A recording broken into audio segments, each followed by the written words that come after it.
So we've already shown that the derivative of e to the x is e to the x, and it can be proven using the limit definition of the derivative. I'm going to go ahead and walk through that. So if we have that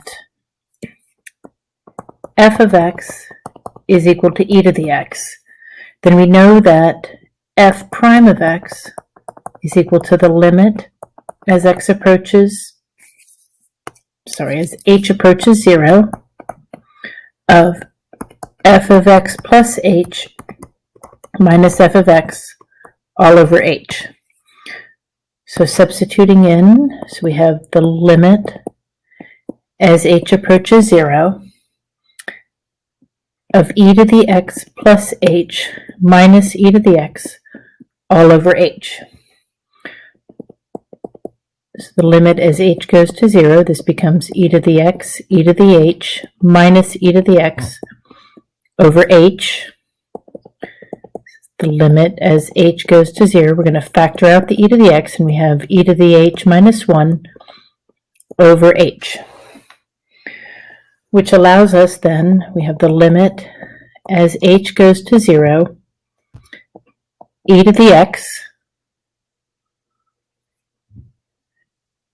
and then we can rewrite e to the h using the definition of the e to the x. The limit is 1 plus h to the 1 over h to the h minus 1 over h. And this is from the limit that you learned in pre-calculus, where e is defined as the limit as n approaches infinity of 1 plus 1 over n to the nth.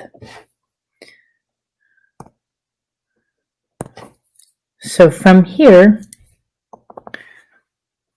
we have the limit as h approaches 0 of e to the x, and this just because we're taking h, 1 plus h to the 1 over h raised to the h, this just becomes 1 plus h minus 1 over h. So then we have the limit as h goes to 0, e to the x, h over h, which is simply then e to the x. Now, there are plenty of other exponential functions that don't have a base e, so 2 to the x, 3 to the x, and 10 to the x. We generally refer to these as exponential functions with base a. A is any positive number, which includes e. So I've shown the derivative, the proof of the derivative of a to the x is the natural log of a times a to the x, and this is simply a formula to memorize. So differentiating 2 to the x, we have f prime of x is going to be 2 to the x times the natural log of 2.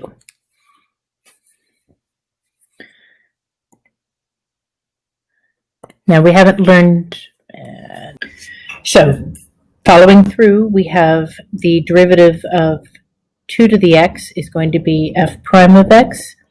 It's going to be the natural log of 2 times 2 to the x. We're going to skip this next one because that involves chain rule, which we haven't covered. And this last one is product rule. So we have f prime of x is going to be 2 to the x times cosine x plus the natural log of 2 times 2 to the x times sine x.